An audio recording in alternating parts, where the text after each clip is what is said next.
পবিত্র শাবান মাসের গুরুত্বপূর্ণ আমলগুলো হচ্ছে বেশি বেশি নফল রোজা রাখা, বেশি বেশি তওবা এবং ইস্তিগফার করা। কারণ আল্লাহ তাআলা এই মাসে অসংখ্য বান্দাকে, অসংখ্য মানুষকে মাফ করে দেন।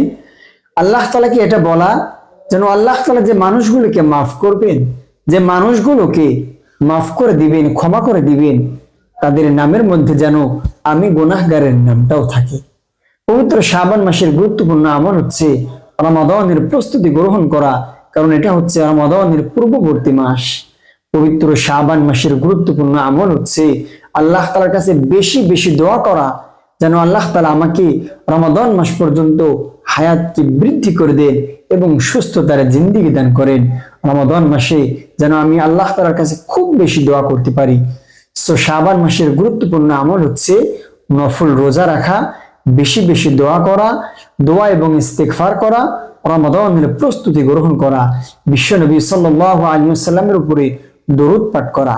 আমরা সকলে চেষ্টা করব শাবান মাসে যেন এই গুরুত্বপূর্ণ আমলগুলো পাবন্দির সঙ্গে গুরুত্ব সহকারে করতে পারি। আল্লাহ তাআলা আমাদের সকলকে তৌফিক দান করুন।